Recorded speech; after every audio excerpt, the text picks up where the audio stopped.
asistí a la presentación del libro Una carta de amor, romance epistolar en tiempos de dictadura, de Alicia Martínez, una ateneísta, lo cual también es importante para el Ateneo.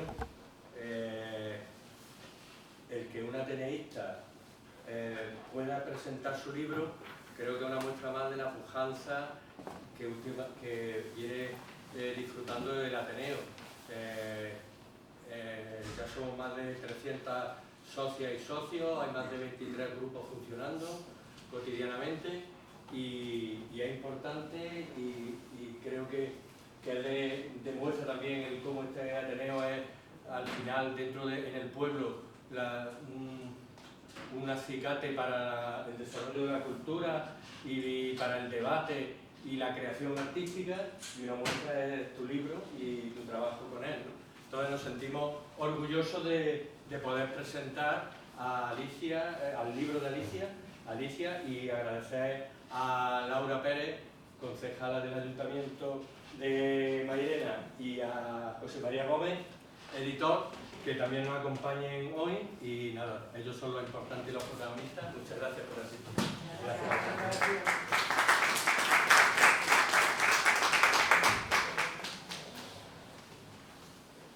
Bueno, muy buenas tardes, buenas noches y bienvenidos a este acto en el que vamos a presentar y a celebrar la aparición de este libro de Alicia Martínez, Una carta de amor, romance epistolar en tiempos de dictadura.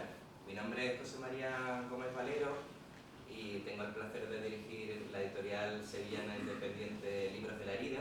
Libros de la Herida es una editorial que comenzó su andadura en el año 2005, estamos ya cerquita, por tanto, de cumplir los 20 años, el año que viene haremos los 20 añitos, que es como pasa el tiempo, que da un poco de vértigo.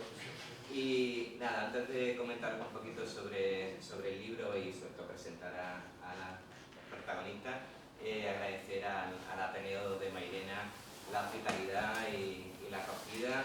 Muchas gracias por acoger este acto.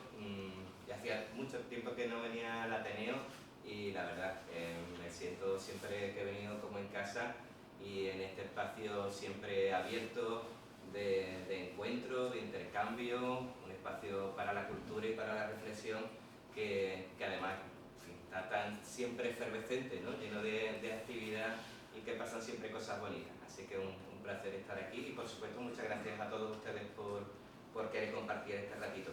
En Libros de la Herida, muy brevemente, tenemos varias colecciones, distintas colecciones. Empezamos con la colección de poesía, que fue la colección fundacional, y tenemos también colecciones de narrativa, de literatura popular, de literatura flamenca, colecciones de educación musical, de artes plásticas, y también tenemos una colección que es la que hoy traemos con el libro de Alicia, que es la colección de ensayo, una colección dedicada a la no ficción, es decir, al ensayo, a la biografía, a la investigación, y que lleva por título la colección Signo y Territorio. Y estamos de enhorabuena, muy felices de que esta colección crezca con el libro de Alicia Martínez. Desde que Alicia nos lo presentó en manuscrito nos encantó, nos parece un libro muy singular, abordar la investigación de la memoria histórica de esa manera tan personal. Ahora hablaremos de ello, ¿no? A partir de la correspondencia amorosa de su padre, hacer esa radiografía de esa España de los años 50 y de lo que suponen en esa España lo que son las relaciones de género y bueno, también todo el ámbito social. Nos pareció un abordaje curiosísimo y aparte somos muy fan de Alicia, muy admiradores porque la conocemos desde hace muchos años con su vertiente poética, como poeta, porque os cuento un poquito de Alicia, ¿no? Alicia nació en el año 1960, ella es bióloga de profesión, pero desde muy joven se adentró en el mundo de la pintura y más tarde en el mundo de la poesía. De la poesía, de la narración, del ensayo y de la escritura de artículos de reflexión y de ensayo.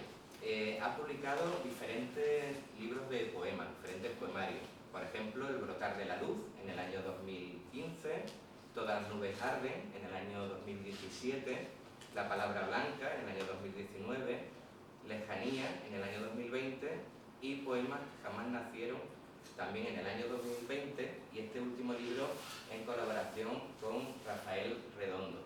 Y estamos de enhorabuena porque como poeta ahora tenemos que celebrar que Alicia Martínez ha conseguido hace muy escasos meses, ¿no? Desde el mes pasado, ha obtenido el premio de poesía Betonia que concede el Ayuntamiento de Malpartida, de la localidad extremeña de Malpartida, de Plasencia.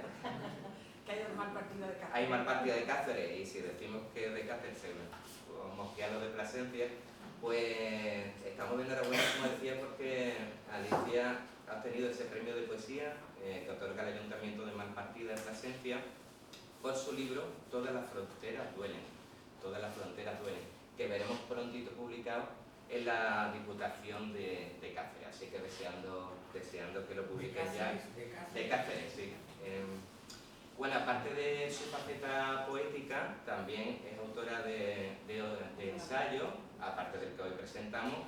Anteriormente ha publicado Enseñanzas del silencio de Moratier en el año 2016 y también La aventura de la conciencia, diálogos entre ciencia, pensamiento y espiritualidad en el año 2019, que con este libro de ensayo obtuvo el primer premio de divulgación científica Carlos Zapata que concede la Fundación Humanismo y Ciencia.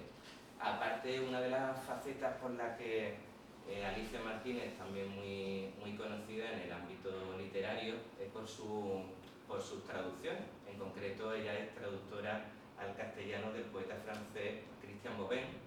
Es la autora de 11 traducciones, si no me equivoco, 10 libros traducidos en la editorial El Gallo de Oro, que ha publicado la editorial Gallo de Oro, y uno que publicó la editorial Pretexto.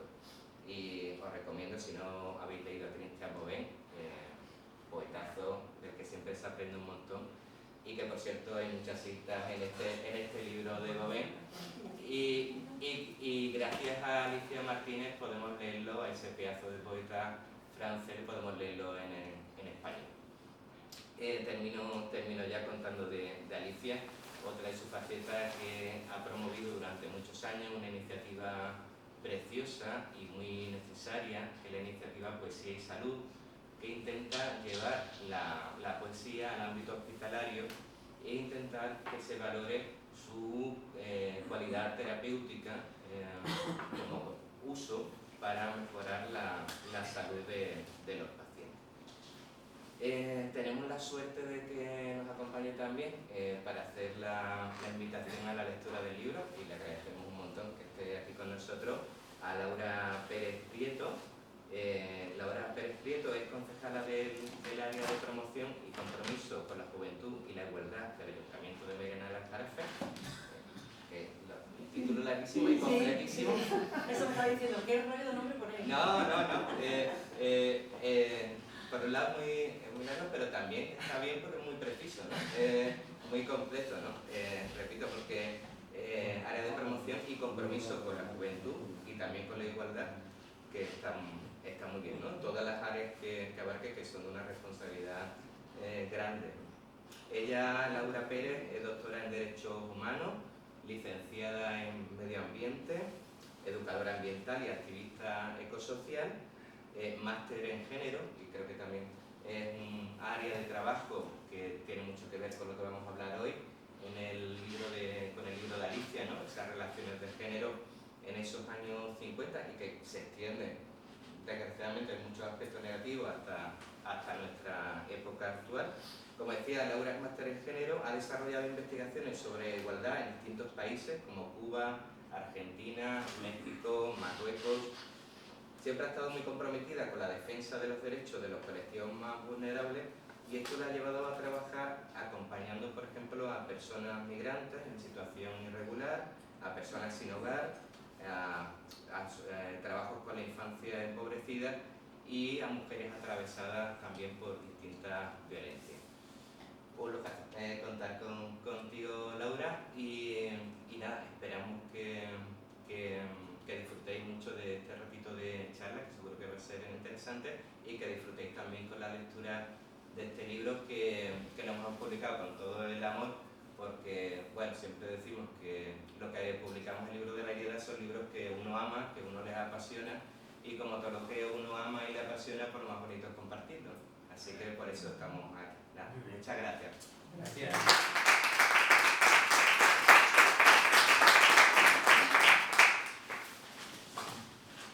Y te paso la palabra. Darle la poder. Bueno, empiezo yo porque quería... La aportación que yo voy a hacer sobre el libro es como más genérica y más de contenido. Entonces después pues dialogaremos Laura y yo sobre algunos aspectos más concretos, ¿no? Entonces por eso es la idea de empezar yo a hablar, ¿no? Bueno, agradecer por supuesto al Ateneo, para mí es un placer estar aquí. Que bueno, yo estoy aquí en el Ateneo desde que empezó. Entonces, la casa de cada uno, la casa de todos. También a Laura, por supuesto, por acompañarme, que para mí ha sido, la verdad es que un acompañamiento muy especial porque ella es de otra generación, de la generación de mis hijas, ¿no? Y entonces pues yo creo que el diálogo que vamos a tener va a ser muy interesante, un poco de tres generaciones que van a estar aquí. Una es la de mi padre, otra es la mía y otra es la de ella, ¿no? Entonces ver un poco cómo atraviesa ahí este tema de las relaciones, el tema de género, las relaciones hombre y mujeres por todas estas épocas. Y agradecerle a la editorial, por supuesto, por haberlo editado tan bonito, además, porque es una edición muy bonita, y por estar aquí y acompañarme siempre. Entonces, yo quería empezar con unas palabras de Cristian Bobán, porque eso me decía Laura, que está por todas partes, porque en mi vida está por todos sitios este hombre. Y yo le conté que iba a escribir este libro, que nos escribíamos. Y entonces él me contestó y en la carta me puso una frase que yo he puesto al principio del libro, porque me parece muy hermosa y porque tienen que ver con él.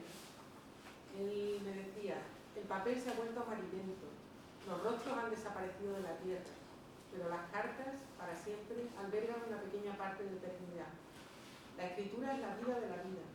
La mano de las tinieblas no llega tan lejos. O bien se retira al viento. Y bueno, pues estamos muy relacionados con estas cartas, porque esto que dice de la escritura es la vida de la vida, es un poco lo que ha pasado con estas cartas, ¿no? De alguna manera tenían una vida, pero estaban en una caja guardadas, ¿no? Entonces a través de la escritura tienen una vida nueva. Y eso pasa con la escritura, eso pasa con la poesía, que le añade vida a la vida. Es una aportación muy hermosa. Entonces, bueno, este libro está basado en la correspondencia amorosa de mis padres de los años 52 y 55. Ellos se conocieron por carta, se enamoraron por carta y siguieron escribiéndose pues hasta 2 semanas antes de casarse. O sea que la correspondencia realmente fue esencial en su vida, en su historia, bueno, y la mía, no buscaba consecuencias. Guardaron las cartas celosamente durante muchos años, ¿no? Y por eso es por lo que este libro ha podido existir. Entonces yo, a la hora de abordar este trabajo, lo que hice fue ver sobre qué hablaban. Y bueno, pues en relación con esas variables, diríamos, de cuáles eran esos temas, yo empecé a buscar estudios de la época para comparar un poco qué es lo que ellos contaban ahí con lo que pasaba entonces, ¿no? Y me di cuenta de que realmente las cartas no eran nada singular, ¿no? Que fueron un reflejo de la época, de cómo se relacionaba la gente entonces y de qué es lo que había, ¿no? Entonces me pareció por eso de más interés el publicarlo, ¿no? Porque no era una cosa particular de ellos, sino un testimonio de qué es lo que había entonces. Entonces, estos temas que son los que yo hablaba constituyen como el esqueleto del libro. Y bueno, pues ya ahí en cada temática pues se va aportando cosas en relación con otros estudios. Y este libro también está escrito como una carta dirigida a ellos, a mis padres. O sea, es una carta de amor porque es una carta mía dirigida a mis padres, ¿no? Y no es una impostura esto, sino que es real, o sea, es una carta escrita desde el corazón y precisamente por esta sinceridad, digamos, de esta carta, pues yo cuento ahí también cosas, ¿no? Que es también un poco autobiográfico en el sentido que les cuento a ellos cosas que no pude compartir, y porque además yo fui una chica muy rebelde y tampoco les contaba muchas cosas porque no les gustaba nada en los líos en que andaba metida. Y bueno, pues aquí he aprovechado para comunicarme con ellos, porque yo creo una cosa que también dice Bobán en su libro. Él tiene una frase que dice: si tú no estás muerto porque yo te escribo, ¿no? Hablando de un poeta. Y de alguna manera yo los he tenido, los tengo muy presentes, ¿no? Porque bueno, yo creo que las personas cuando se van, no se van realmente, ¿no? Sino que después tienen una nueva vida, una vida distinta con nosotros, y nos siguen acompañando, ¿no? Entonces, bueno, pues yo estamos presentes aquí, y de jóvenes además, que para mí ha sido un privilegio el poder conocer a mis padres cuando eran jóvenes, y eso no todo el mundo tiene esa suerte, ¿no? Y he podido comprender mucho mejor además pues, cómo eran ellos de mayores, ¿no? Sus frustraciones, sus problemas a raíz de leer esto, ¿no? Porque los padres yo creo que realmente a los hijos no los conocemos bien, ¿no? Porque ellos nos dan un rostro de ellos mismos, ¿no? Y bueno, pues la verdad que ha sido una suerte. Entonces, bueno, yo quería comentar un poquito el contexto también de la época, para que nos situemos, ¿no? Un poco en ese momento, ¿no? En que ellos vivían. Estamos hablando de bueno, un país ya que había salido de la época más dura de la posguerra, pero que bueno, todavía vivía en parte el aislamiento internacional, una situación de mucha dificultad. Aquellos años, aquella década se llamaba la década bisagra, los años del consenso, tiene distintos nombres por lo que se conocía. La oposición al régimen franquista estaba en un total ostracismo, o sea, no se conocía, no existía, no se manifestaba. Y en cuanto a la situación internacional, en el año 53 se firmaron unos acuerdos con Estados Unidos que fueron importantes para otras cosas que ya comentaremos, pero que tenían un marcado carácter militar y anticomunista, el acuerdo al que ellos llegaron.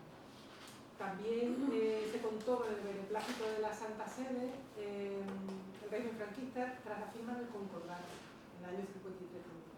En el año 55 España ingresó en las Naciones Unidas, porque no pertenecía, un poco por todo el tema de la dictadura. En cuanto a la situación económica, se terminaron entonces las cartillas de racionamiento, y hay como una liberalización de la economía a través de un plan de estabilización económica en el año 59. Hay una cosa que es importante en relación con este libro, que es el tema del trabajo de la mujer casada.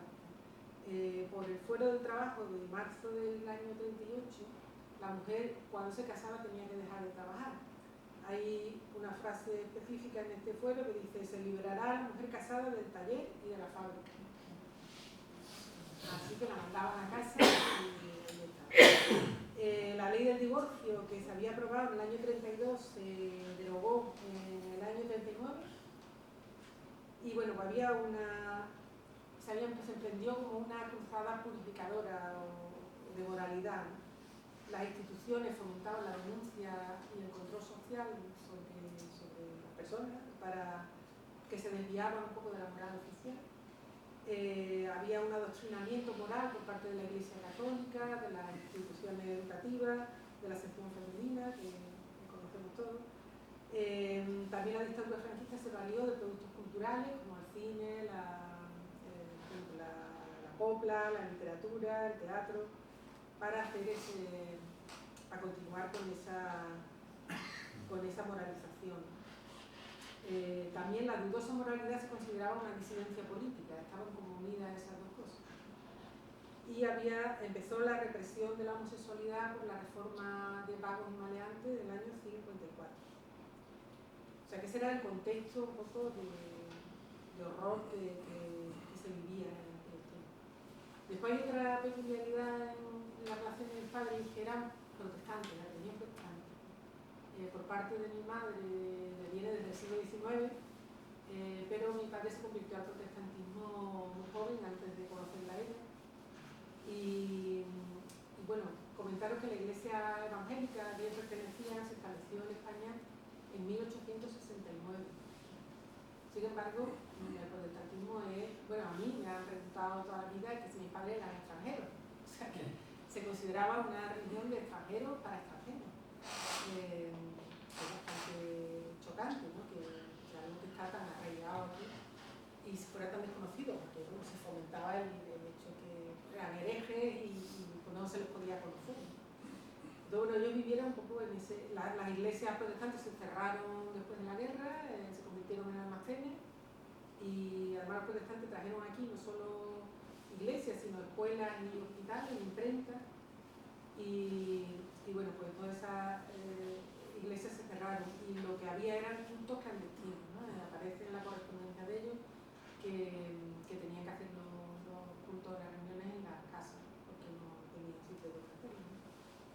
Había dificultad para los matrimonios, no se podía, porque no los querían casar, normalmente en los juzgados, entonces pues tenían que buscar un sitio donde el juez quisiera casarlo y para eso tuvieron que casar en Madrid por esa circunstancia. También había acoso laboral, ellos lo sufrieron, ¿no? Ahí cuentan parte de eso. Las Biblias estaban prohibidas, estaban discriminados en los cementerios, se les enterraba fuera de... me parece increíble, pero así, con los suicidas, con la gente de Malviví, pues ahí estaban también ellos.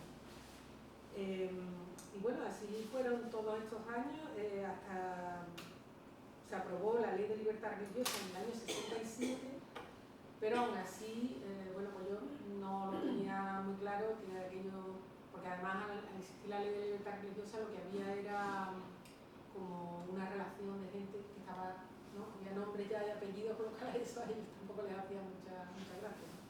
Tenían miedo, ¿no? Y después también el Concilio Vaticano II se empezó a abrir un poquito la mano también y también la presión extranjera. Por eso decía que aquel acuerdo que se firmó con Estados Unidos sí que presionaba un poco para que en España hubiera más libertad religiosa y eso ayudó un poco a que las cosas se fueran normalizando. Pero bueno, a ellos les tocó vivir una etapa bien dura en ese sentido. Bueno, yo en el libro también, hay una frase en el libro que dice: quiero contar a través de vuestras cartas el milagro que habita en lo sencillo, en las cosas menos extraordinarias de la vida. Porque la relación de ellos en realidad es una relación amorosa como otra cualquiera, no tiene ninguna peculiaridad en ese sentido, pero yo me he querido fijar en las pequeñas cosas, porque en las pequeñas cosas de alguna manera está la esencia y esa esencia nos conecta a todos. Entonces, de alguna manera, por eso el libro tiene esa cierta universalidad, ¿no? porque tiene una mirada pues, poética y una mirada en lo pequeño. Dice Gastón Bachelard que hay que rebasar la lógica para vivir lo grande que existe en lo pequeño. Es un poco desde esa perspectiva que explica el libro. Y ya os digo que también que es un testigo de la época, por eso me pareció interesante el publicarlo, porque no es algo familiar, en realidad, sino es algo que va un poquito más allá. La primera carta empieza con esta frase: es posible que sienta alguna sorpresa cuando vea mi nombre y dirección y vea que le son totalmente desconocidos.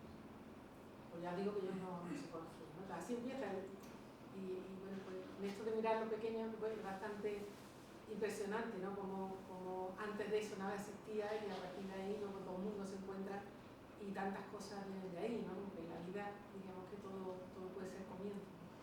Y bueno, pues ese es el comienzo. Las cartas están llenas de primeras veces, porque ellos eran muy jóvenes, tenían 25 años entonces, y lo estrenaban todo. Estrenaban amor, estrenaban besos, estrenaban encuentros.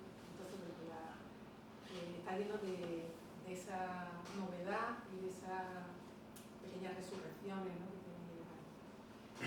Y bueno, pues queríamos centrarnos hoy, porque el libro tiene como muy caleidoscópico en el sentido, hay muchas cosas de las que se podría hablar, yo hablo ahí de la vejez, hablo de muchas cosas, pero queríamos centrar hoy en el tema de las relaciones hombre y mujer, que se encuentra especialmente en un capítulo que se llama El paraíso en la tierra, y se llama así por esta frase de mi madre: las mujeres somos quizás exageradas en la ilusión que ponemos en nuestra casita, Y cuando esa casita se pone además con tanto cariño y se comparte con el hombre de tu sueño, resulta el paraíso en la tierra.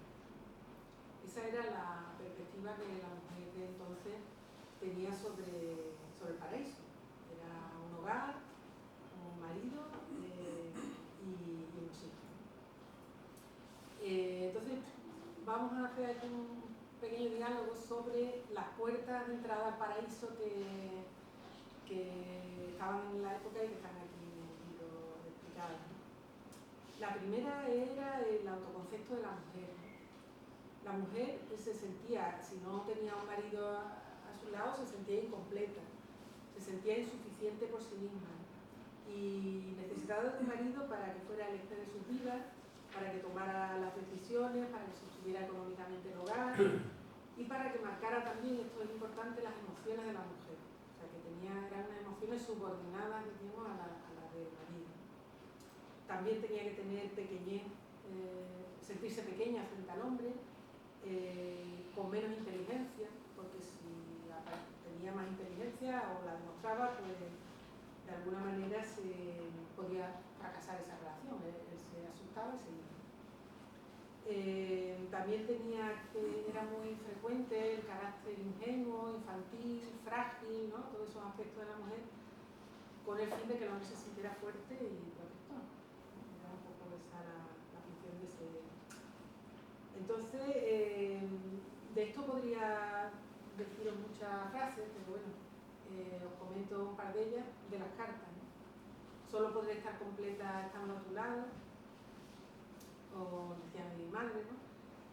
Desde que te tengo a ti me estoy acostumbrando mal por ser como eres y darme las cosas resueltas y quitarme las preocupaciones, ¿no? El papel del hombre era el de resolverlo todo, la mujer pasaba a otro lugar pasivo en ese sentido, ¿no? Y bueno, el hombre decía, detesto a esas mujeres que se consideran fuertes por el hecho de poseer demasiado carácter y no poca voluntad, porque esos son atributos del hombre. Eso era lo que entonces vivían, ¿no? en el hogar, en la casa. Todo eso daba como resultado pues, la anulación y la invisibilidad de la mujer, la pérdida de su instinto de defensa, que eso es muy peligroso, ¿no? Y muy importante mantenerlo, porque de alguna manera había una desconexión de las propias emociones, con lo cual ya no sabía ni siquiera lo que sentía, ¿no? Porque a partir de ahí no tenía defensa. Y un papel de la mujer limitado al hogar, totalmente apartado de la vida social. Entonces, yo aquí me hago una pregunta en el libro, ¿no? Que si la mujer realmente, porque mi madre eligió la vida que llevó, o sea que ella podría haber dicho que no, quizá a restringir su vida, porque ya tenía otra perspectiva en su vida. Sin embargo, pues, conoció a mi padre, se enamoró y se trasladó de ciudad y renunció a todo. Pero ¿realmente era una elección libre?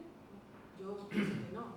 Realmente no elegían, sino que había una predeterminación y muy intencionada además, y después lo veremos, en que la mujer adoptara este tipo de decisiones, ¿no? Entonces no había libertad en la vida.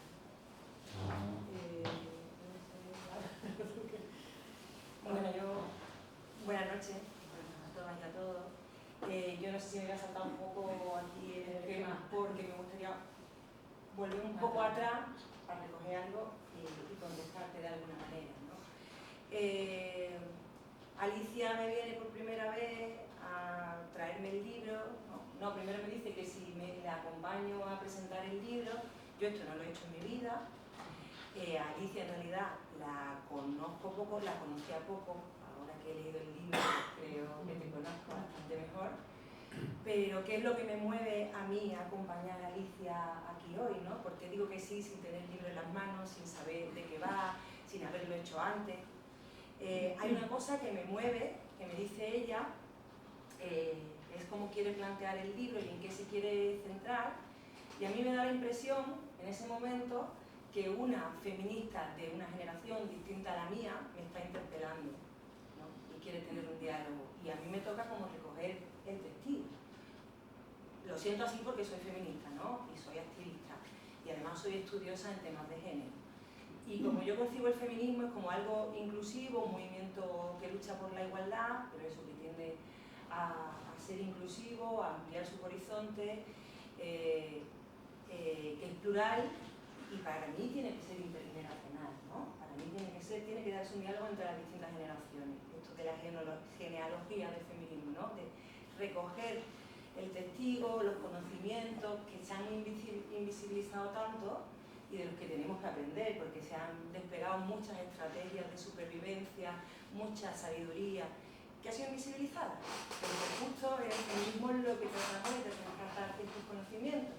Y cuando Alicia me dice, Laura, tengo la sensación de que todas estas luchas no han servido para nada. Digo, no, sí que sirven, ¿no? Lo que pasa es que hay que ponerse en diálogo, ¿no? Y para mí fue una invitación a dialogar y por eso dije que sí, ¿no? Y luego además lo planteaste como un diálogo para ver a lo largo de estas 3 generaciones, ¿no? Su madre, ella y yo, qué cosas persisten, qué cosas han cambiado, cómo hemos evolucionado. A mí me pareció como muy interesante y ahí que me lancé, ¿no? Entonces ella propone un esquema que es el que está diciendo ahora y bueno, yo aquí realmente no sé cuánto voy a decir de las generaciones actuales, pero sí que me he apuntado aquí como unas pinceladas que nos hagan ver qué cosas continúan y qué cosas no han cambiado, ¿no? Ya estaban hablando del autoconcepto de la mujer, como frágiles, incompletas, con esa minoría de edad, ¿no? Que se la catalogaba desde la Iglesia, desde el Estado, represor y tal. ¿Cuánto ha cambiado esto? Por fortuna ha cambiado bastante, ¿no? Por lo menos formalmente. Ocupamos los distintos espacios de la vida pública, aunque con un distinto grado de representación, eso sí. Estamos en la universidad, estamos en las políticas, en los movimientos sociales, estamos en la ciencia, ¿no? Creo que se lo debemos en parte al feminismo, ¿no? Una de las reivindicaciones históricas muchas de las reivindicaciones han tenido que ver con considerar a las mujeres como sujetos sociopolíticos, ¿no? Con derechos, con autonomía propia, con capacidad de decisión, constructoras de conocimiento, ¿no? Y de saber desde siempre. Entonces, gracias a estas reivindicaciones, pues hay muchos logros que se han conseguido. No nos tutela un Estado, no nos tutela la Iglesia, se supone que no nos tutelan las parejas, tenemos un nivel de autonomía económica mayor que nunca, tenemos igualdad formal, ¿no? Estamos en una serie de... pero hay cosas que han cambiado a nivel formal, cambios más superficiales y otras cuestiones que tienen que ver con las propias estructuras del poder que no se han removido tanto, ¿no? Y para mí, ¿qué es clave aquí? Por ejemplo, que los procesos de socialización que recibimos desde pequeños y pequeñas permanecen prácticamente intocados y se parecen mucho, con salvedades, ¿vale?, a los de los años 50, ¿no? El proceso de socialización es un proceso que empieza cuando nacemos y que se permanece durante toda la vida y que tiene que ver con aprender y hacer tuya las pautas de comportamiento, las actitudes, las expectativas, los códigos morales de la sociedad en la que te ha tocado vivir para desenvolverte en ella con éxito, ¿no? Y esto lo vamos aprendiendo desde pequeños y pequeñas. En una sociedad que es patriarcal, los medios de socialización, que es en este caso era la Iglesia, la familia, la escuela, la religión, los medios de comunicación, pues han asociado la masculinidad y el hombre pues, con el poder, con el espacio público, con el mundo del trabajo, con la productividad, ¿no? Y entonces se alienta y se socializa desde pequeño a los niños para eso, ¿no? Para que su fuente de autoestima venga de la producción, del mundo público, se capta incluso lo que tiene que ver con las emociones, se le orienta y se le estimula y se le promociona las habilidades que tienen que ver con su desarrollo en la parte pública, ¿no? En la esfera pública, ¿vale? En el caso de las mujeres, la socialización es totalmente diferente, ¿no? Se la orienta y se la socializa y se la educa para que se oriente hacia el ámbito de lo privado, hacia el ámbito del cuidado, del hogar, de los hijos, de la pareja y del amor. Y en base a eso vamos recibiendo pues, una serie de valores diferenciales, ¿no? Entonces, esto esto permanece ahí como muy intacto y es muy difícil además romper con estas normas, digamos, milenarias, porque además el castigo social que recibimos por salirnos de la norma es muy alto, tanto si eres hombre como si eres mujer, ¿no? Entonces, esto es una de las cuestiones por las que los roles no cambian mucho.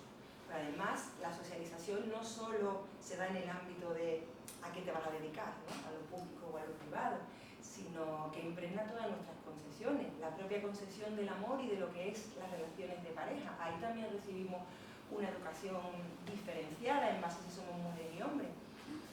Entonces, digamos que de quién enamorarnos, quién es atractivo y quién es atractiva, qué tenemos que sentir mujeres y hombres frente al amor, qué importancia tiene que tener el amor en nuestras vidas, es distinto si somos hombres o si somos mujeres. Y el amor para las mujeres ha sido siempre una parte central, que de hecho creo que todavía a día de hoy, aunque por supuesto con matices, forma parte o vertebra nuestro proyecto vital, por lo menos el prioritario, ¿no? Y yo creo que esto es un poco el sustrato que luego va explicando ciertas cosas. Los procesos de socialización son muy similares y para nosotras sigue apareciendo con especial fuerza el tema del amor, de la consecución y el desarrollo del amor. Nos lo siguen diciendo en canciones, en el cine, en todos los medios, ¿no?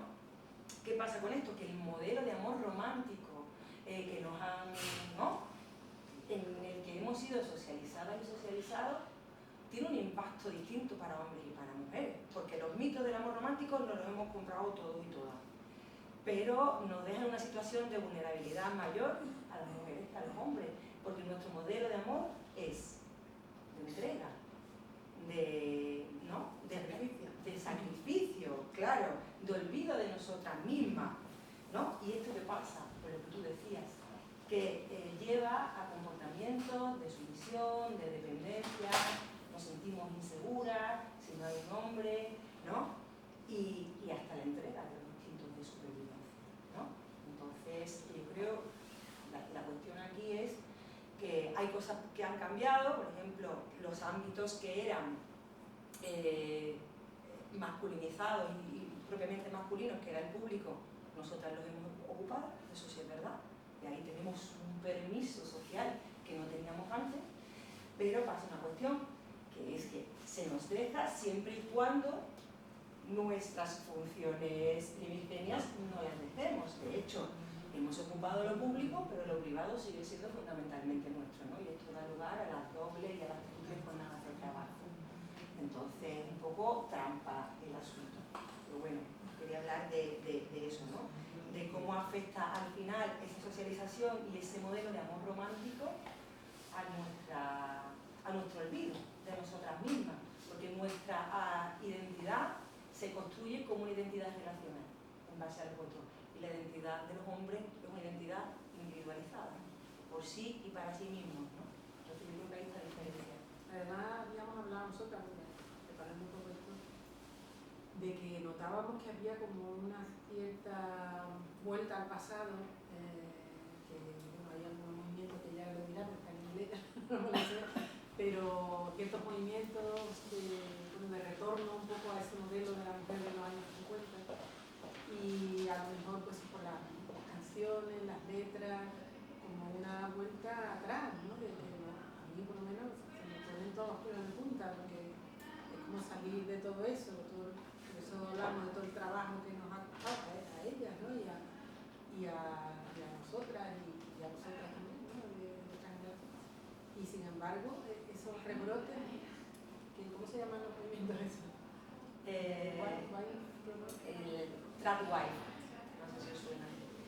Las traditional wife, que son las esposas tradicionales, ¿no? Que hay un movimiento, no solo en las redes, de las comunidades digitales, sino, claro, que está implantado de alguna manera en distintas regiones del planeta, que tiene que ver con la recuperación de la mística de la feminidad propia de los años 50, ¿no? Y de ese rol que justamente durante el franquismo se promocionó mucho por parte de la Iglesia, ¿no? Y que tiene que ver con los ángeles del hogar y las reinas de la casa, ¿no? Lo que pasa es que son versiones reeditadas, ¿no? Son versiones modernas, pero que se entiende con que la mujer vuelve a estar al servicio del hombre y hace las cosas desde cero, ¿no? Hay una mujer, por ejemplo, que tiene 18 millones de seguidores en Estados Unidos, que es su marido, y digo su marido porque parece que a ella no le llega, es multimillonario y tiene 7 hijos y está en una granja y se levanta pues a las 4 de la mañana a hacer todo desde cero, a recoger los huevos, a hacer la masa del pan y su utilidad y su placer está en haberle hecho a los hijos y al marido pues, el alimento desde cero, con lo más natural posible y tal. Y esto está teniendo una acogida total, además de ser especialmente auspiciado por grupos reaccionarios y de ultraderecha que esta vuelta a la feminidad tradicional les interesa, ¿no? Y está siendo muy aplaudido a nivel político por ciertas iniciativas de ultraderecha, y aquí un poco de Vox, vamos. Totalmente, tenemos que estar como muy vigilantes con todo eso, ¿no? Porque ese tipo de vida, ese tipo de concepto de la mujer, pues la verdad es que nos llevó a la frustración y a la desesperación muchas veces, ¿no? Entonces, pues yo creo que es interesante verlo, ver que aquello fue una situación real para evitar que volviera a caer en realmente. Bueno, otro tema que queremos comentar es el tema del matrimonio, ¿no? Que era el gran mito de aquella época, ¿no? Del amor romántico, que era el matrimonio como lugar imperturbable y sin ningún tipo de contratiempo, ¿no? Parecía que una vez que entraba uno ahí, entraba eso, el paraíso, ¿no? Ahí ya no había ningún problema, no iba a haber ningún problema y todo iba a ser como pues, una balsa de amor y de dulzura, ¿no? Era además la verdadera vocación de la mujer y su función en la sociedad. O sea, eso estaba totalmente admitido socialmente y por la propia mujer. Hay testimonios que yo aporto ahí de Carmen Martín Gaite, por ejemplo, una chica que estudiaba en la universidad decía: le aseguro que si encuentro en mi camino un muchacho inteligente y que no esté mal del todo, me casaré con él, ya que al fin esta es, a mi juicio, la verdadera carrera de la mujer. O mujeres que eran abogadas y decían que ella su verdadera vocación era el matrimonio, que a mí no estaba trabajando, pero que en cuanto pudiera, que la abandonaría.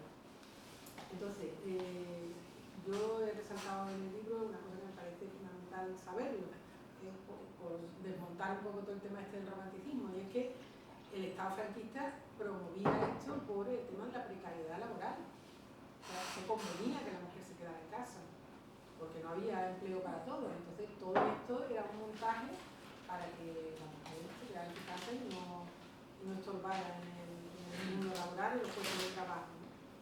Además, todo ese tema de la sumisión y ese papel de la mujer en el hogar, pues también fomentaba también esa sumisión a nivel político, o sea que todo era pues, fomentado desde el Estado, y no solo desde el Estado sino también desde el papado, ¿no? De alguna manera había un acuerdo entre Iglesia y Estado para mantener este tipo de estas situaciones, este tipo de cosas en los hogares, ¿no?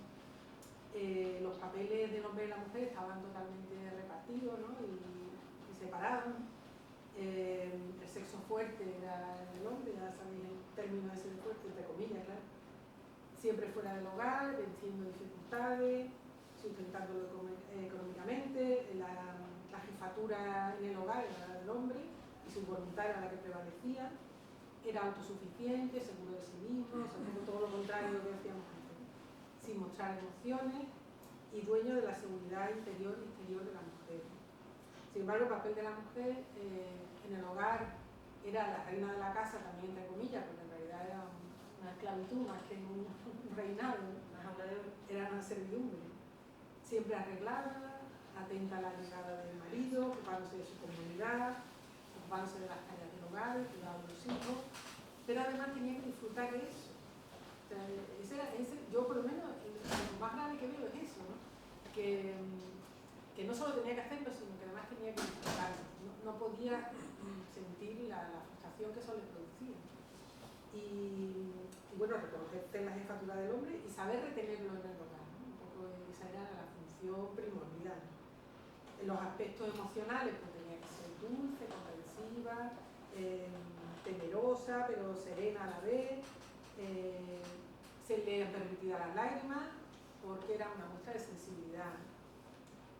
No podía tener emociones propias, sino que las emociones tenían que ser acordes con la del marido. Tenía que conformarse siempre, limar asperezas, era como, en el hogar tenía la función de calmarlo todo, ¿no? De serenarlo todo, a los hijos los tenía que... En caso de que al hombre no le molestara ninguna emoción discordante en el hogar, ¿no? Tenía que ser un sedante para él. Callado, obediente, no podía entrar en controversia y la intelectualidad, si la tenía que ser un ornamento, una decoración, o sea, que ir acompañado de una mujer inteligente podía ser decorativo, ¿no? Podía estar bien, pero nada más que eso, ¿no? Y socialmente, pues sin proyección exterior, ni al centro fuera de la relación, no debía ir demasiado pintada, bueno, lo que todos sabemos, del vestuario, lo de viajar sola tampoco, ni bailar con desconocidos, en fin. La moralidad, la represión sexual en aquella época pues era tremenda, ¿no? Había como le llamaban la Nueva España y era pues una recristianización, diríamos, ¿no? Con esta fusión que os decía del Franco y el papado, ¿no? Las relaciones sexuales estaban subordinadas a la procreación y después pues, se abrió un poco la mano pues, a consecuencia del Concilio Vaticano II y entonces se podía realizar el acto sexual sin el fin de procrear, pero siempre dentro del matrimonio. O sea, que ese era el límite. La mayor carga de represión siempre era para la mujer, tenía que hacerse respetar, tenía que mantener distancia. Ella era el hombre era el que pedía y la mujer la que negaba. Entonces, eso se volvió el papel.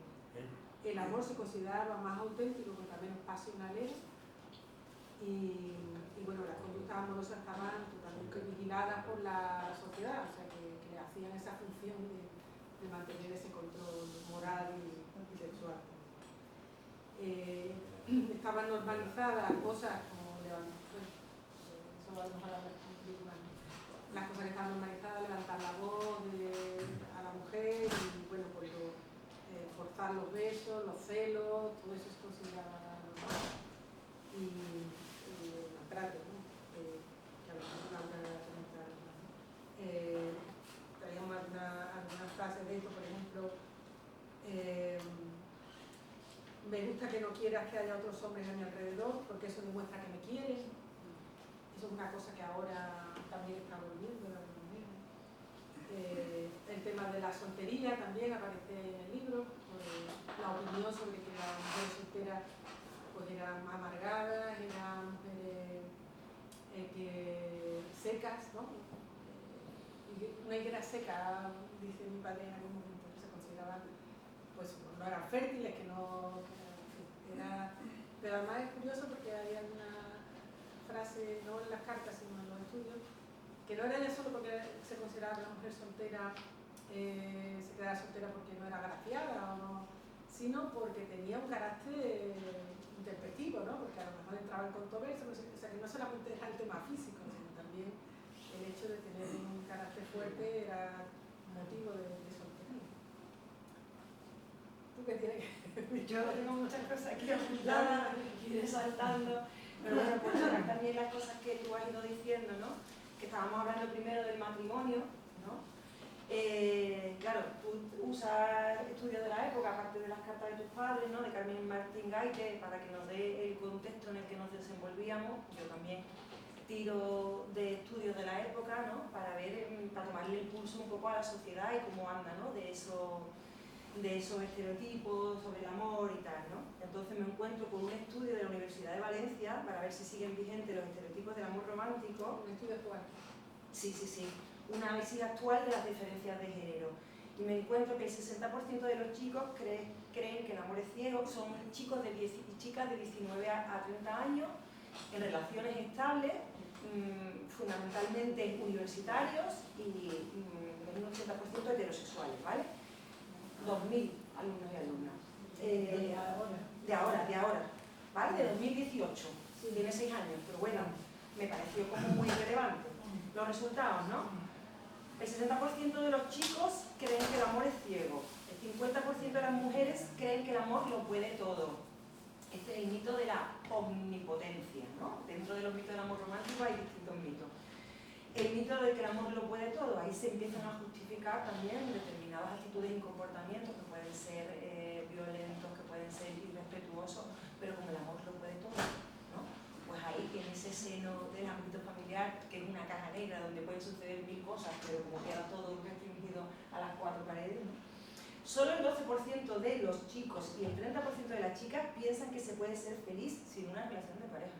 Atención, un porcentaje que da... El 12 los chicos y el 30 las chicas. Sí, sí. La chica es un poco más puesta ya en plan, la soltería puede sentarnos bien, señoras, pero los hombres siguen pensando, joder, un 12% solo piensa que se puede ser feliz sin estar en una relación de pareja, ¿no?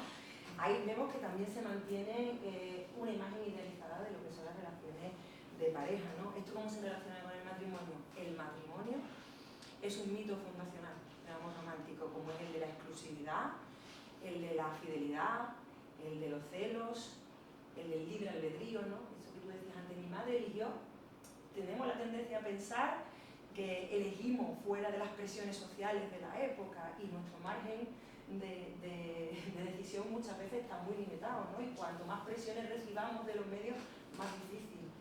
Ahora a lo mejor decidimos y tomamos decisiones distintas a las que pudo tomar tu madre, asumiendo todavía altos costes para nosotras, ¿no? Asumir la soltería en la actualidad tiene ciertos costes también.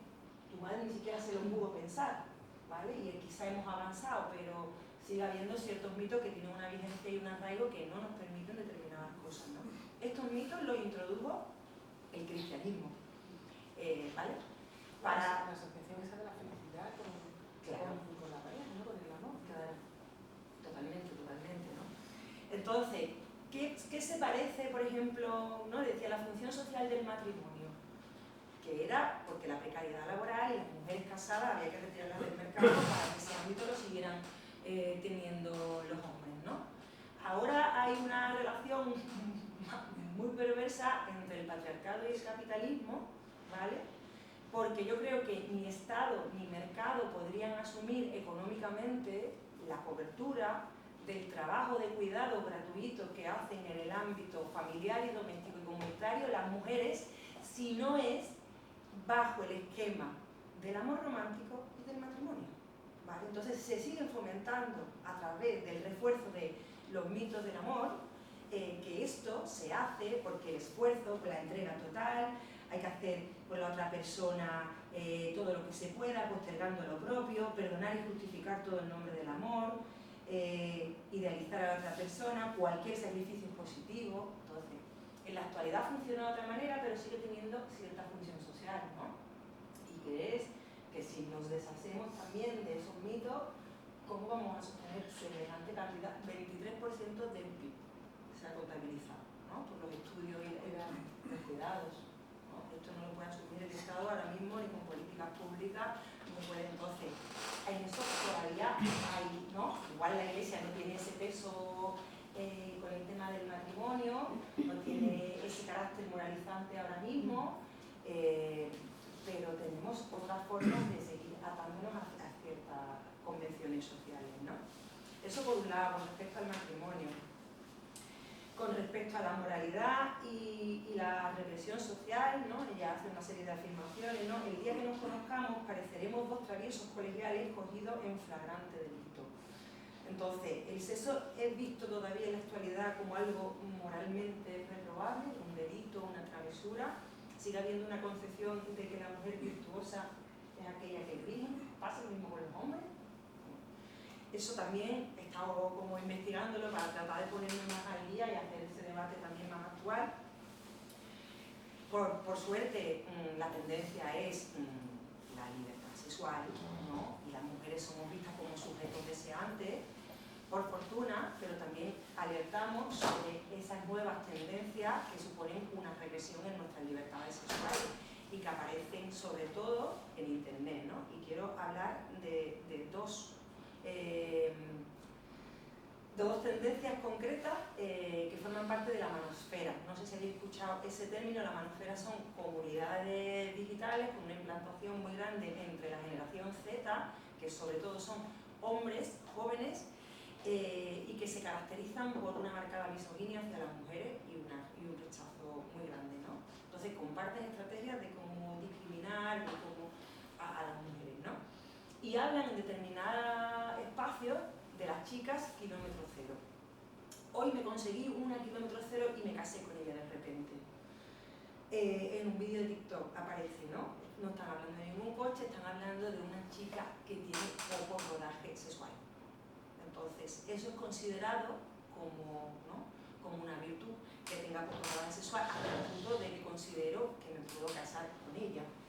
Las que tienen poca experiencia sexual merecen el respeto. Un poco hay similitudes, salvando la distancia de los tiempos, ¿no?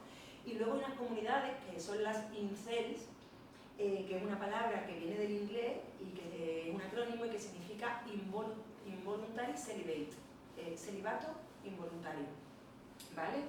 Que está formado igualmente por hombres jóvenes que se declaran incapaces de mantener relaciones sexuales con las mujeres porque ellas son promiscuas, superficiales, utilizan a los hombres para cambiar su estatus, se fijan solo en la parte del físico y entonces dicen, no, yo me he tomado la píldora roja, que hace un poco alusión a Matrix, tienes la píldora azul o la roja es la que te hace estar consciente, me he dado cuenta cómo es el género femenino y no quiero tener relaciones sexuales, ¿no?, con ellas, porque son promiscuas, son inmorales. Entonces hay una vuelta, no lo estoy diciendo como una totalización, ¿vale? Es como hay un avance y a la misma vez hay represiones, porque hay respuestas a los avances que el feminismo va consiguiendo, ¿no?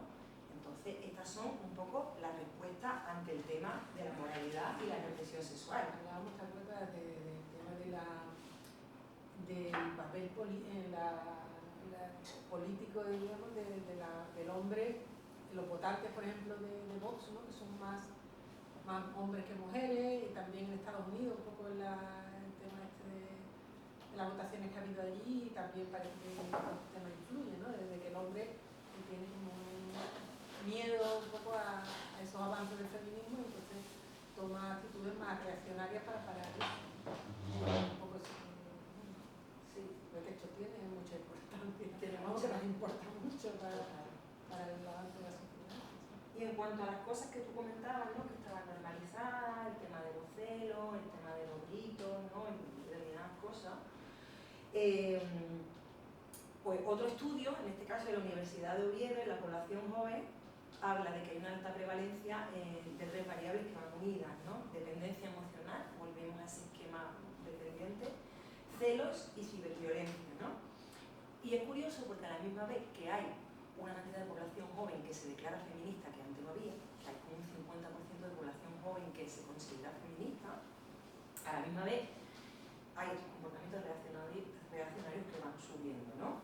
Aumenta el número de jóvenes que piensan que los celos y el control del móvil de su pareja es una prueba de amor.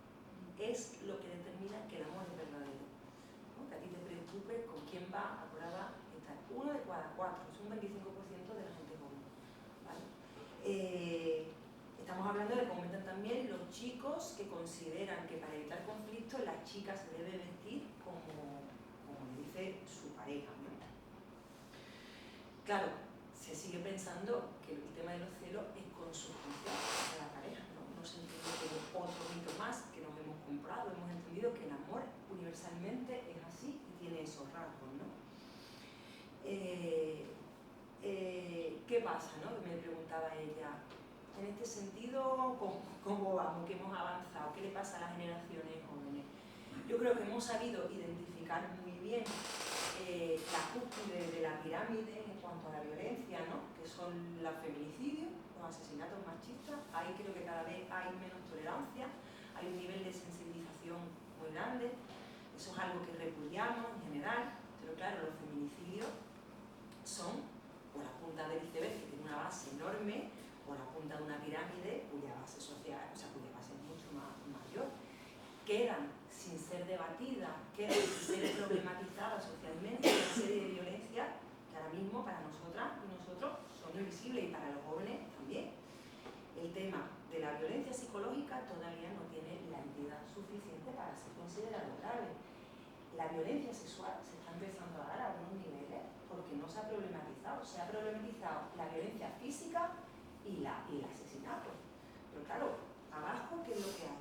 Abajo está, bueno, todo eso que es la ciberviolencia, la violencia sexual, la violencia psicológica, pero más abajo está la cultura patriarcal, la desaparición de las mujeres de los libros de texto, el lenguaje sexista, la publicidad sexista, el humor sexista, la cosificación de las mujeres en los medios de comunicación, o sea, formas que eso sí que es violencia cotidiana y es cuantitativamente mucho mayor que los asesinatos. Lo que pasa es que tendemos a ver el asesinato como lo más grave, pero está sustentado por una pirámide muy grande, claro. Entonces, trabajarlos como si fueran casos aislados y como si además los agresores fueran enfermos en lugar de hijos sanos del patriarcado. Entonces, aquí no se ha problematizado todavía la base y la cultura de la violencia hacia las mujeres.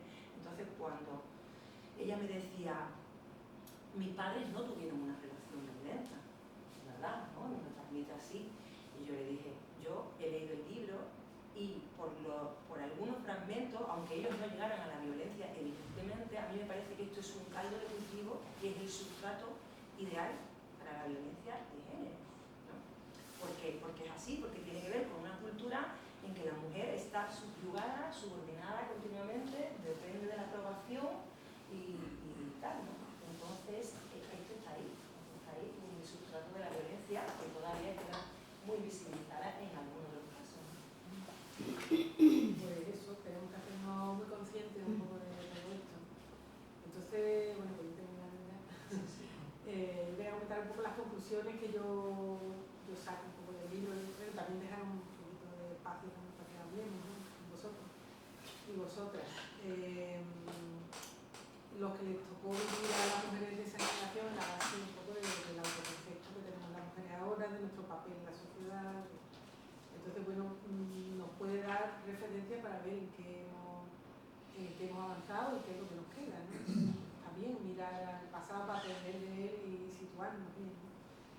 Aunque la mujer ahora tiene otra visión de lo que es el paraíso en la tierra, pero realmente hay cosas que como este tema de la dependencia emocional y que siguen ahí, que yo creo que están como a nivel inconsciente, ¿no? Porque no salen, ¿no? Salen a lo mejor esos mujeres que tienen a nivel teórico, tienen totalmente asumido todo este tema de feminismo, sin embargo en las relaciones de pareja les salen cosas que no están acordes, que no son coherentes con eso. Es que yo creo que lo llevamos, no sé si a nivel celular, a nivel inconsciente, no sé dónde, pero es bueno hacernos conscientes de eso, ¿no? y de acabar ya con el tema del príncipe azul y de esa necesidad de que alguien nos dé la felicidad y que la felicidad nos va a venir de fuera, ¿no?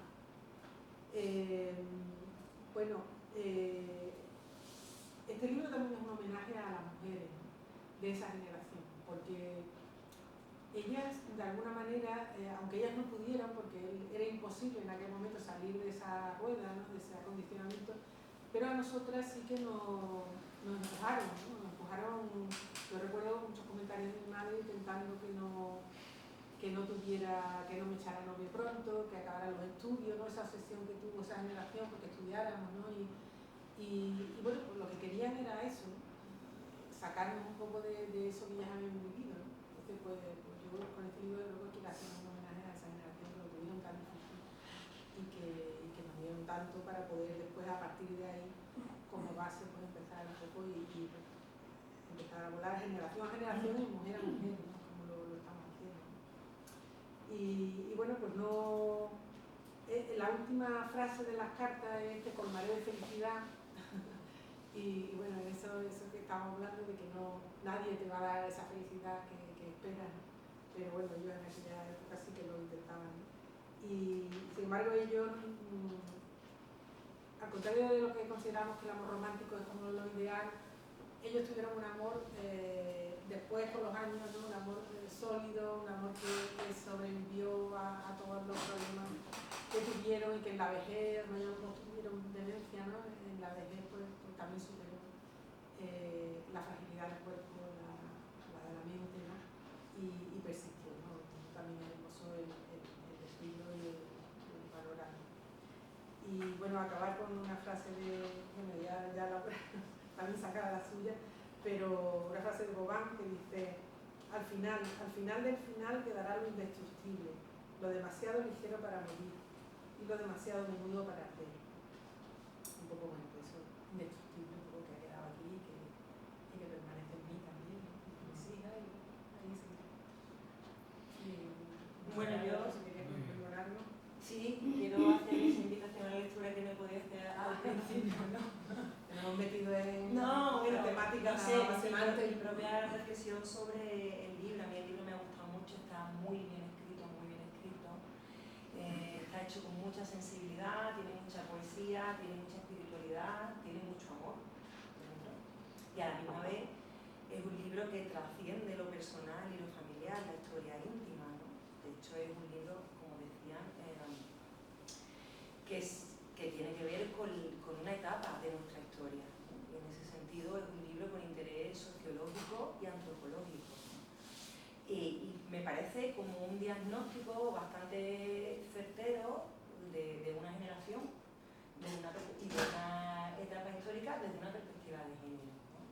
Entonces a mí lo que me ha gustado especialmente del libro, que combina eso, lo íntimo, lo emocional, lo personal tuyo, que lo hace muy potente, con una visión histórica, política, ¿no? Con un trasfondo detrás, que a mí se me parece mucho ahí a esa máxima de las feministas que dicen lo personal es político, ¿no? Yo creo que lo has hecho así, de lo personal has politizado la historia, el conflicto y las relaciones de género, ¿no? Para ver qué ha pasado en la actualidad con esto, de dónde venimos y hacia dónde vamos.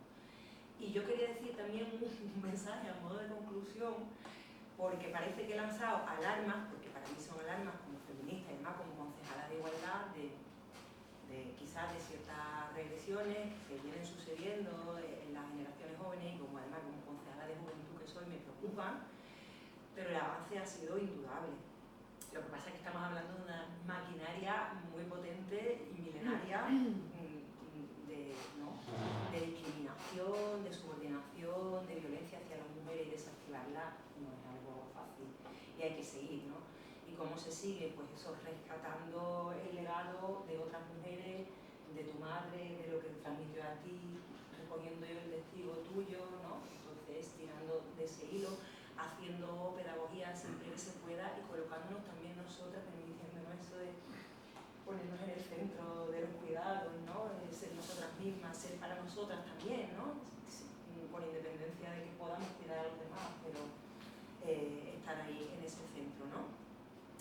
Y ya está, y buscar también aliados en el camino, porque no lo he dicho antes porque estamos así, ¿no? Pero hay cosas que han cambiado mucho y el tema de los hombres también han dado un paso adelante, por ejemplo, con las maternidades corresponsables, ¿no? Algo que no se veía, había muchos padres ausentes, el tema del cuidado de los hijos sobre todo, en los temas de cuidado en el hogar, no sé qué, y yo veo que eso los hombres lo van asumiendo poco a poco, ¿no?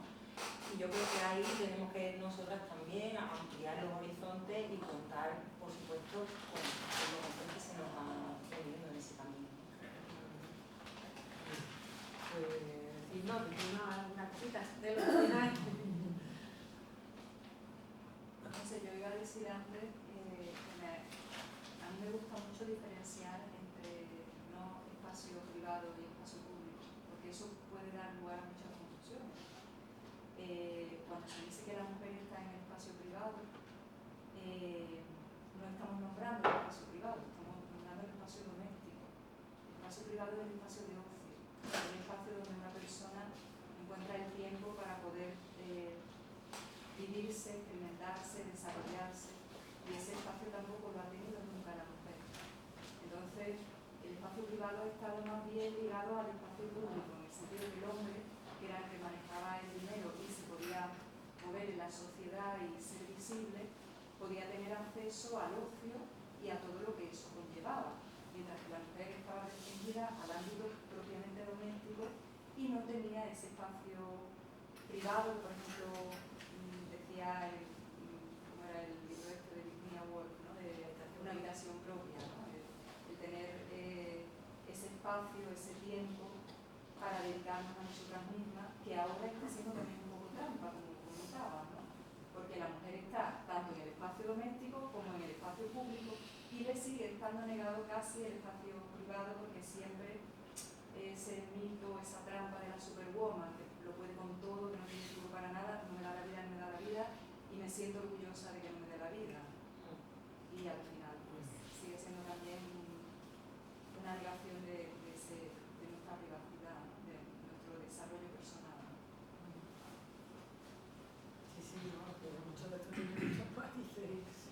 Claro, es que de este tema, de tu libro, seguramente ya incluso cuando lo leamos habrá tanto que se puede hablar, ¿no? Para aprender todas y todos juntos, ¿no? Claro, eso cuando leí las cartas me pareció. No habléis tan bajito porque... Perdón. Que cuando leí las cartas me pareció que era un tesoro ahí, ¿sabes? De información Claro. histórica, ¿no? Una pregunta antes. No he leído el libro, pero bueno, me encanta siempre las propuestas que haces y sobre todo cómo haces esa propuesta, ¿no? Que creo que en este caso has utilizado esa herramienta de tus padres para hacer un saltito a nivel personal, siendo yo. Como satita de personal.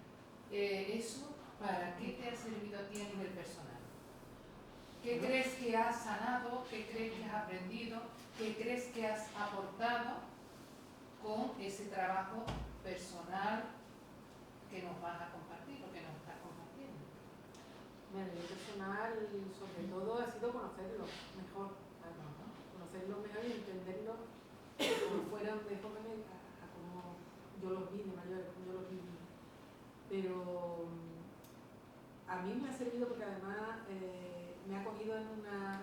Es curioso porque me ha cogido ya entrando en la tercera edad y sin embargo ellos son jóvenes, o sea, es como, como una geometría muy rara, ¿no? Y sí, claro, que es una etapa difícil esta en la que yo vivo ahora, o vivimos mucho, de cambio, ¿no? Una entrada en otra edad. Y escribirlo sí que para mí ha sido una terapia también en ese sentido. Bueno, de expresar eso, de hablar de la vejez y de hablar de muchos mitos, es que hay mitos aquí en todo, aunque yo me jubilé a final del año pasado y la jubilación es otra historia, ¿no?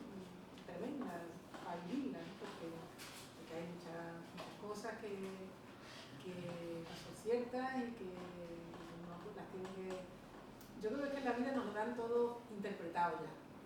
Entonces uno tiene que descubrir las cosas por sí mismo, todo. Desde la muerte, la vejez, la maternidad. Y bueno, permitirse esa libertad de descubrir las cosas y no creerse un poco todo lo que te cuentan, pero además todo lo que llevamos dentro, ¿no? Esto que hablábamos, que no sabemos muy bien dónde está, si en el ambiente colectivo, si en las células, si en dónde, pero la vida hay que descubrirla cada uno en cada uno, y para eso también sirve. Y qué bonito también lo que comentaste de poder conocer a tus padres de jóvenes, ¿no? Porque es verdad que seguramente leyendo sus cartas habrás conocido a dos personas que normalmente, como los padres siempre, padre y madre, los vemos desde pequeña como dioses, ¿no? Y luego eso va cambiando, pero no conocemos a esos adolescentes y esos jóvenes que fueron, ¿no? Sí, pero por eso me he dado cuenta de todas las cosas que pierden, ¿no? Han perdido. Mi madre perdió, se describe ahí como una mujer soñadora. Y sin embargo, la mujer que yo conocí no era así ya. Entonces ella se dejó un camino todo, porque tenía ganas de progresar en la empresa, se vino viviendo a Andalucía y nunca le gustó Andalucía, sin embargo ahí cuenta ella que le daba igual a donde fuera, que ella lo seguía. Entonces son todas esas pérdidas, ¿no? ¿Tu madre trabajaba? Trabajaba, claro, sí, pero a ella le tocó eso de retirarla Del trabajo y de la vida. Claro, de hecho le dieron a ella una pensión, a esas mujeres de esa edad que tuvieron que, ya les reconocieron una pensión muy pequeñita, pero Por el trabajo. por el tipo de trabajo y por esa obligación no, por esa pérdida que tuvieron de no poder seguir trabajando. O sea que la elección era muy dudosa, ¿no? El condicionamiento era tan tremendo que tenía la vida ya marcada. Bueno, una inauguración además de una no, es uno más, ¿no? No, La sí, colección está lleva tiempo. Sí, hay un par de libros más. Es una colección que todavía ¿Cuál? que lleva poquito tiempo. ¿Cuál? Este es el tercer libro de la colección. Tercero. Pero que es de ensayo. Sí, O sea, que está catalogado como sí. ensayo. Esta es la colección Sino y Territorio y que es de ensayo, de investigación, hay alguna biografía y para una colección relativamente joven. Es decir, que se está construyendo ahora y una buena base el libro de Alicia para seguir creciendo. Esto es ensayo y biografía, ¿no? Tendríamos que vernos dentro de un tiempo cuando nos lo hayamos leído. No, porque seguro que es un club de lectura. Sí. Lo hemos comentado Alicia y yo en algún momento, ¿no? Que es un libro que se presta mucho a la conversación a posteriori, ¿no? Una vez leído, la presentación está bien porque es una forma de adentrarse, ¿no? Pero el debate tiene que ser muy curioso, tenemos muchas ganas de llevarlo a club de lectura porque se tienen que dar conversaciones, pues bueno, ya con el material por delante. Aquí hay para debatir como 5 o 6 años. Sí, yo creo que sí. Mirando por lo más. Yo el libro casi no lo conocía como natural, ni sabía de qué tratar. Yo he venido porque me cae muy bien la autora, pero vamos, me ha interesado mucho el tema. Y de pronto me he dado cuenta de una cosa. Pues yo nací en el año 39, tengo ya 85 años. Y cuando a los 5 años se murió mi padre, pues yo tenía 5 años. Y de pronto mi madre, que había sido una señora, claro, que vivía con sus tíos porque su madre se había muerto a los 3 años y repartieron los hijos entre los hermanos. Y había sido siempre la niña de la casa, la niña de la casa, la niña de la casa. Y vamos, con todas las pegas que entonces había en los años 40 sobre la situación de la mujer. Y una vez se casa con mi padre y a los 5 años se muere mi padre. Y aquella mujer que nunca había hecho nada ni estaba, sí, había ido, pero de pronto se hace cargo y yo soy hijo, pero no solo hijo porque soy de esa madre, sino porque a mí quien me ha hecho es la señora Josefa Luisa Clavijo. Pero yo, en realidad, ella ha sido siempre la viuda de Roble, la viuda de Roble.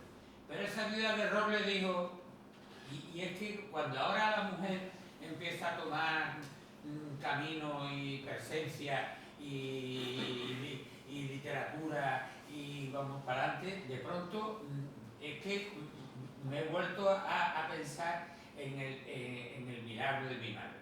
Mi madre era, a los 5 años se hace cargo en unas circunstancias tremendas de un comercio de tejido funcionando, pero que el hermano de su marido dice, pues esto, como que estaba allí trabajando como un trabajador, dice, esto es mío. Y entonces, ¿cómo que esto es mío? Y ahora mi madre, y ahí sale aquel monstruo, porque mi madre era tremenda. Ahora os voy a contar 2 o 3 anécdotas, porque es que el libro yo no esperaba que me fuera a afectar tanto, pero bueno. Entonces, le pone a mi tío Antonio, le pone un pleito, porque como dice, ¿tú cómo te vas a quedar con lo que ha hecho tu hermano, que es para sus hijos y para su familia? Tú eres un empleado. Y dice el otro, bueno, como yo tengo las llaves del comercio, estoy hablando de un comercio de Morón, que todo el mundo sabe cuál es. Y dice, yo ya no te doy las llaves porque esto es mío, y dice mi madre, vale. Y al día siguiente mi madre le pone otras llaves a aquello, ¿no? Y entonces mi tío tenía las llaves primeras, pero la segunda no las podía abrir. Bueno, mi madre ganó el pleito, por supuesto, cosa importante, y entonces aquella mujer, vamos, ha sido tremendo. Voy a contar una anécdota para que veáis lo que es la mujer. Ya está. No, cuéntalo. No, el director del Banco Central de Morón, ya no existe el Banco Central, llama a mi madre y le dice, doña Josefa, mire usted, que tengo una oferta ahora del banco, que porque si ahora usted de no sé cuánto, le da no sé qué, le voy a dar no sé cuánto. Y dice mi madre, ah, muy bien, muy bien, muy bien. Mire usted, pero le voy a decir yo lo mismo. Eso que usted me ofrece a mí, yo se lo ofrezco al banco. Y el banco me da a mí eso que usted dice que yo tengo que dar. Dice, señora, ¿eso cómo va a ser? Dice, ah, pues por eso es por lo que no hace. Mi madre era tremenda, bueno, una empresaria toda su vida, y bueno, nos lanzó a cada uno de sus dos hijos y una hija, y bueno, y ahora Dios me ha dado a mí la alegría de tener 3 hijas, que son 3 fieras, 3 fieras. Así que maravilloso, y todo lo que diga esta mujer, que lo dice muy bien, porque escribe divinamente, me va a venir, pero me va a devolver un poco lo que es cuando las mujeres dicen vamos para adelante. Entonces no hay manera, era tremenda. Así que un recuerdo de mi madre muerta, fíjese usted,